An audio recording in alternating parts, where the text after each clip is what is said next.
আসসালামু আলাইকুম। আশা করি আপনারা ভালো আছেন, আমিও ভালো আছি। আপনাদের দোয়াতে আজকে একটা ভিডিও নিয়ে চলে আসছি আপনাদের মাঝে। ভিডিওটা হচ্ছে আজকে হালিম।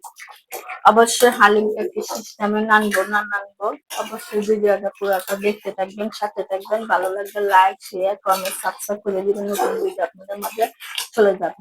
তাহলে চলেন হালিমের আয়োজনটা করে নিই।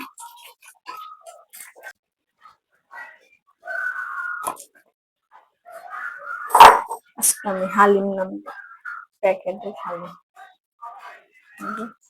প্যাকেটের হালিম নামলে প্যাকেটের ভিতরে সবকিছুই থাকে, ময় মশলা। হালিম দিয়ে ছিঁড়ে নিব,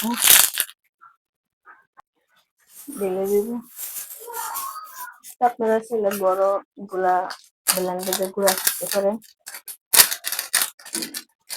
এটা আমি কিছুক্ষণের জন্য গরম পানি দিয়ে ভিজায় লাগবো।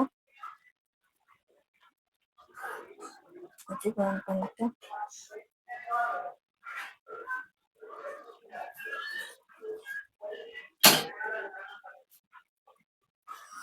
এই যে গরম পানিটা দিয়ে দিছি, এটা তাহলে আর পাহিতে মাংসটা নামবো। আজকে আমি পুরো হাড্ডি গুড্ডি দিয়ে রান্না করবো। এই যে গরুর হাড্ডি গুলা দিয়ে দিছি, এগুলো নরম নরম হাড্ডি, এগুলো দিয়ে রান্নাটা করবো হালিমটা। অল্প করে পানি দিয়ে দিব। পানিটা কেন দিতেছি জানেন? পরে অবশ্যই ঢাকা দিয়া পেঁয়াজ বেরেস্তা করে দিব। 1 চামচ রসুন,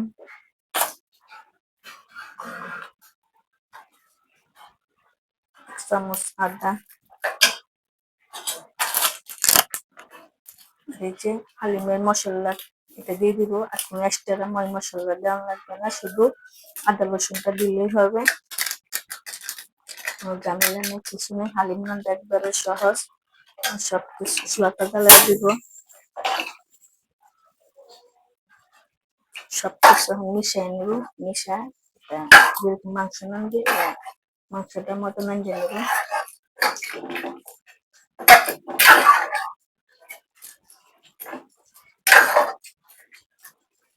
এটা হোক আস্তে আস্তে। স্বাদ মতন লবণটা দিয়ে দিব,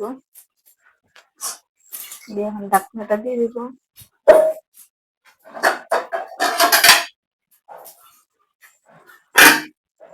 সিদ্ধ হোক। তো মাংসটা বসাইছিলাম, এই যে মাংসটা একবারে সিদ্ধ হয়ে গেছে গা, হাড্ডি গুড্ডাডি, পানিটাও শুকায় গেছে গা। এখন আমি এটা নামায়া এক সাইডে লাইকে দিব। লাইকে ডেকচিটা বসায় দিছি, চুলাটা বাড়ায় দিছি, তেলটা দিয়ে দিব। তো হালিমের মধ্যে তেলটা একটু বেশি লাগে। 1 চামচ ঘি, আপনারা তাকতে দিতে পারেন, নাও দিতে পারেন। পেঁয়াজ বেরেস্তা করে রাখছিলাম, কিছু পেঁয়াজ দিয়ে দিব এটার মধ্যে।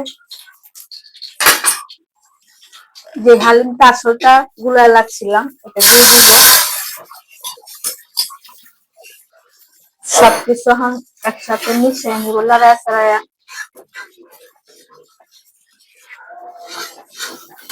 মানে কষায় নিতেছি মশলা, মাংসটা দিয়ে দিব একসাথে, কষায় নিব।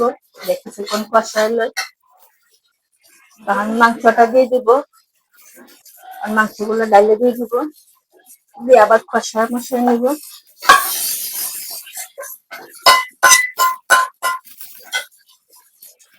অল্প পানিটা দিয়ে দিব, যে পানিটা হচ্ছিলাম পানিটা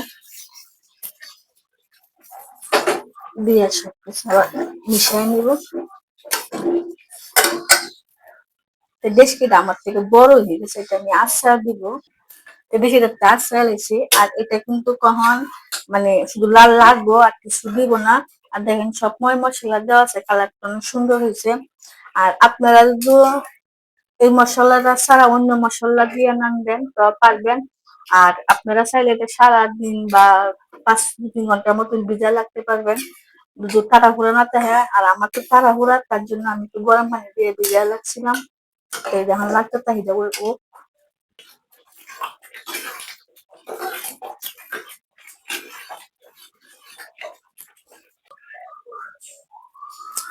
তো আমার হালিমটা হয়ে গেছে, দেখেন কত সুন্দর কালার হয়েছে, মাশাআল্লাহ। অবশ্যই আপনারা এই সিস্টেমে রাঁধবেন, রেঁধে খাইবেন, খাইয়া বলবেন কিরকম হচ্ছে। কোনো ঝামেলা নাই, কিছু নেই, চটপট নান্দা, চটপট ভিডিও। যে মশলাটা আছে এটা দিয়ে আপনারা রাঁধতে পারেন। আর আপনারা গরুর মাংস দিয়ে রাঁধতে হবে এমন কোনো কথা নাই, আপনারা চাইলে মুরগির মাংস দিয়ে রাঁধতে পারেন, বা শুধু হাড্ডি গুড্ডি, মুরগির হাড্ডি মুরগি দিয়ে বা রাঁধতে পারেন। আমি রাঁধছি গরুর হাড্ডি দিয়ে। তো ভিডিওটা ভালো লাগে, জানতে পারেন। আসসালামু আলাইকুম।